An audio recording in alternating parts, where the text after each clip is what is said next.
8 മൂർക്കം കടിച്ച് 8 അടി നടക്കൂലെന്നല്ലേ?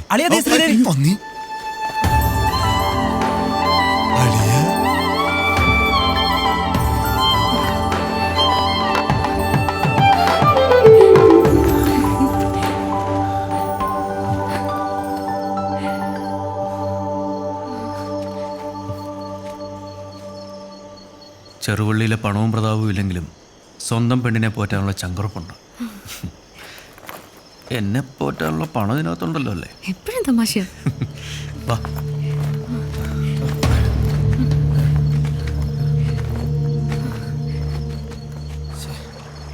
ആറാട്ട് കഴിഞ്ഞ ആളിറങ്ങാറായി. അവന്മാരിതുവരെ കണ്ടില്ലല്ലോ. ആ ഗഗനെയും കാണുന്നില്ലല്ലോ.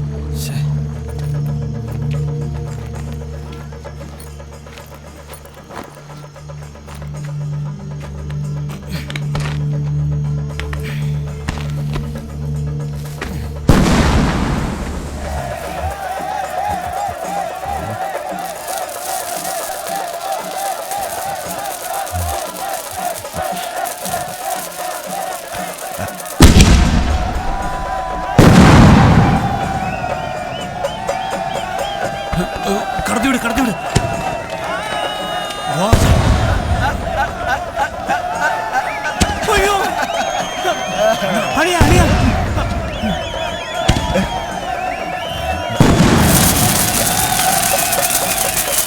വരേടാ വാടാ, വെടിക്കെട്ടൊക്കെ മതി.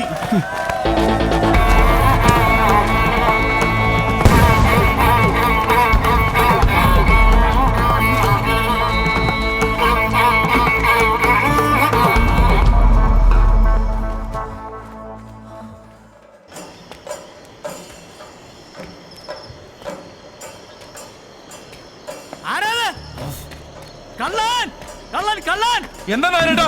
സുഗുണാ, കള്ളനാണോ? വിടരുത് അവനെ. സുഗുണാ, വിടരുത്.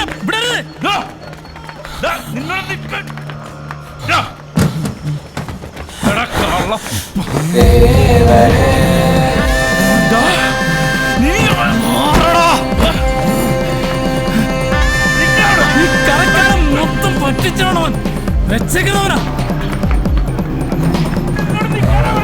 ഞാൻ പാവം മാധവനെ ചതിച്ചില്ലടാ. നിക്കടാ.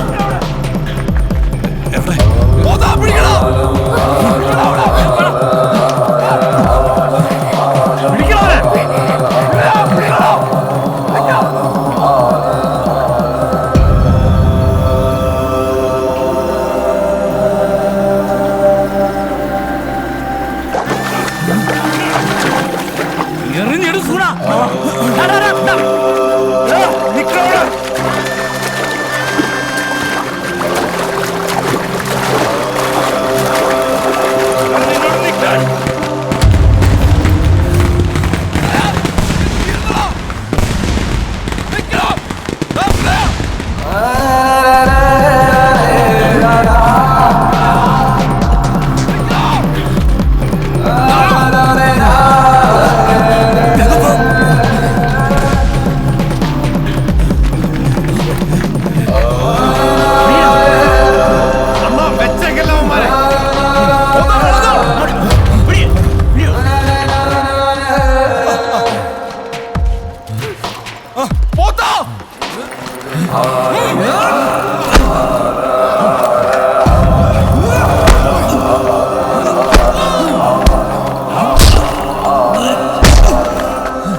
നാട്ടുകാർ മുഴുവൻ പഞ്ചിച്ചിട്ട് നീ കടന്നാണ് നിൽക്കണം. വിനയ അവന്മാര് പുറകിലുണ്ട്. നിങ്ങൾ ഈ വഴിക്ക് വിട്ടോ. ആഴാന്തിക്കുള്ളിൽ രാജമോഹനും ദാസനും ഉണ്ടാവും.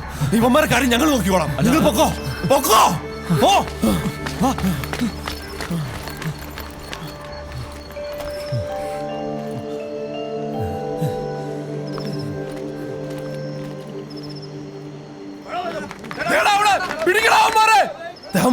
വാടാ വാ.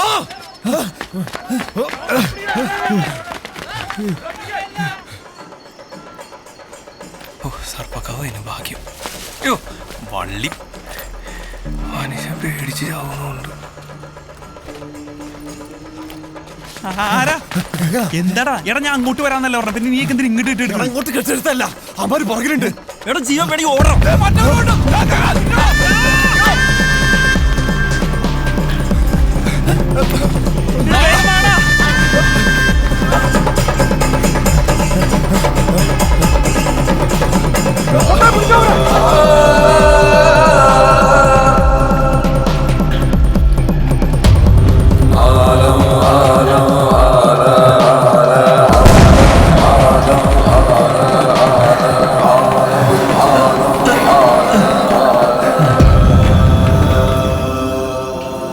ചന്ദ്രഗ്രഹണം നടന്ന ആ രാത്രി ഒരു ദിവ്യ വെളിച്ചത്തിന്റെ നിത്യതയിലേക്കാണ് അവസാനിച്ചത്.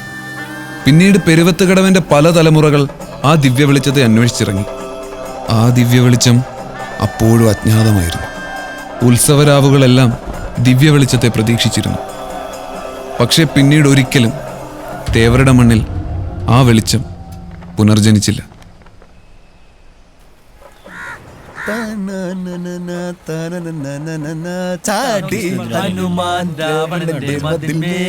ജോസേ, ഞാൻ കുറെ നാളായി ചോദിക്കണം വിചാരിക്കുന്നു.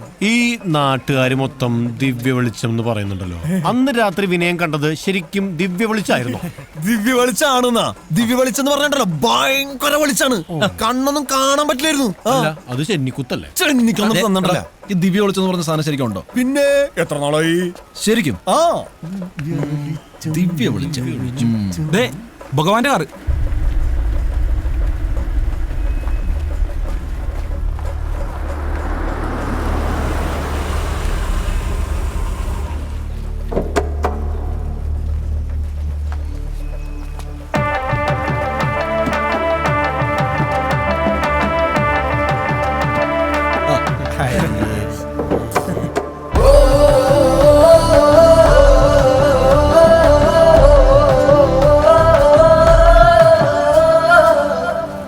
ട്രോഫി ഒറ്റയടിക്ക് കിട്ടി. വിനയൻ എവിടെ?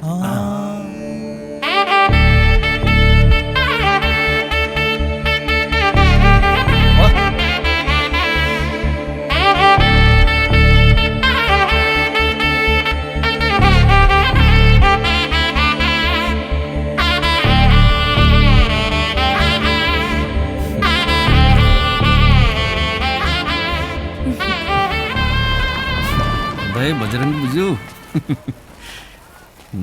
അളിയാ, നിനക്ക് ഇങ്ങനെ തന്നെ വേണം. ഇത് ഒളിച്ചോട്ട് രക്തൊന്നുമല്ല മക്കളെ, ഒളിച്ചോടില്ലട്ടാ. എന്താടാ പെട്ടി കിട്ടിയില്ലേ?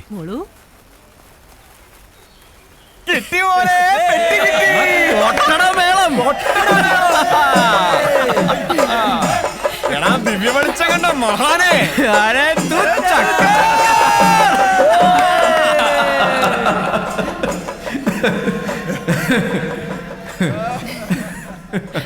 പ്രിയപ്പെട്ട നാട്ടുകാരെ, നിങ്ങൾ ഏറെ പ്രതീക്ഷയോടെ കാത്തിരുന്ന വെടിക്കെട്ട് വേലായുധന്റെ 8 തരത്തിൽ പൊട്ടുന്ന സ്പെഷ്യൽ ഐറ്റം ഗർഭം കലക്കി കേരളത്തിൽ ആദ്യമായി ഇതാ പെരുവത്ത് കടവിന്റെ മണ്ണിൽ അരങ്ങേറുന്നു.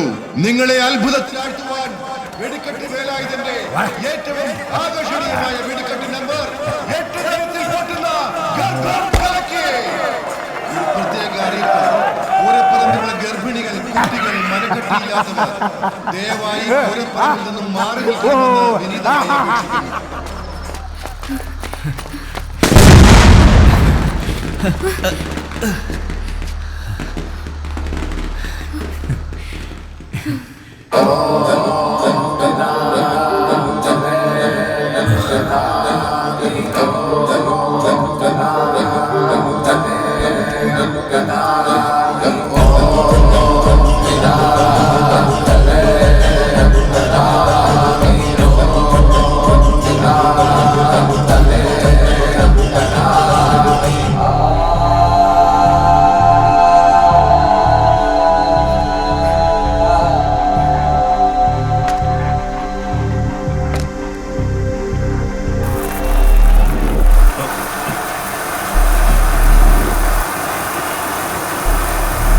ഭഗവാൻ ഭഗവത്ഗീതയിൽ പാടി സംഭവാമി യുഗേ യുഗേ.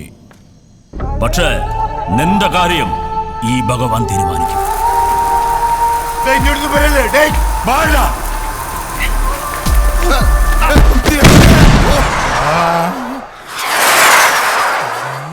ഗർഭം കലങ്ങി.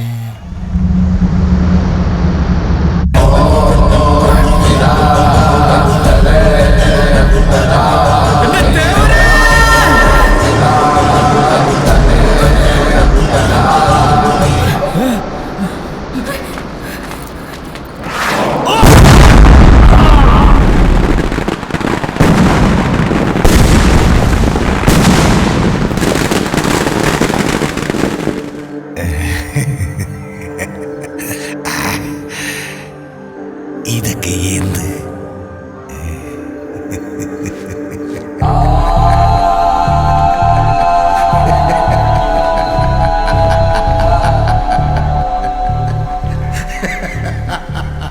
തേവർ വെടിക്കെട്ട് വേലായുധനായി വന്നതാണോ അതോ വെടിക്കെട്ട് വേലായുധൻ തേവരായി വന്നതാണോ എന്നറിയില്ല. ആ വെടിക്കെട്ട് കാരണം വിനയന് തൻ്റെ ശ്രീദേവിയെയും പെരുവത്ത് കടവുകാർക്ക് അവരുടെ ടാക്കീസിനെയും തിരിച്ചു കിട്ടി.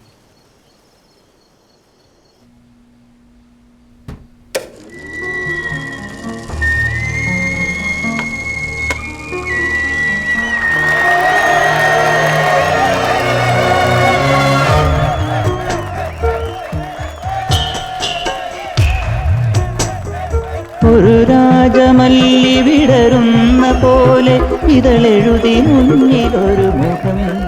വർഷങ്ങൾക്കിപ്പുറം ശ്രീദേവി ടാക്കീസിൽ സിനിമ എന്ന അത്ഭുതം വീണ്ടും ഉദിച്ചു. പൊടിപിടിച്ച ഓർമ്മകൾ വീണ്ടും ഉയർത്തെഴുന്നേറ്റു. വിനയൻ ഇന്നും കാത്തിരിക്കുകയാണ് തങ്ങളുടെ ശ്രീദേവി ടാക്കീസ് മാധവേട്ടന് തിരികെ നൽകാൻ.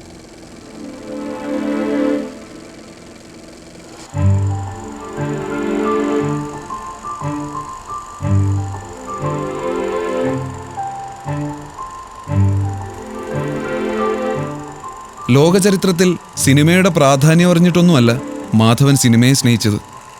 സിനിമയോടുള്ള ഒരുതരം അഭിനിവേശം. അതാണ് ഇന്നും മാധവനെ സഞ്ചരിക്കുന്ന ഒരു സിനിമാ കൊട്ടകയാക്കിയത്. വേരുകൾ പിതൃക്കളുടെ കിടപ്പറയിലേക്ക് ഇറങ്ങുന്നത് പോലെ സിനിമ ഇനിയും ഗ്രാമങ്ങളിലേക്ക് എത്തട്ടെ. നല്ല നല്ല സിനിമകൾ ഇനിയും ഉണ്ടാവട്ടെ.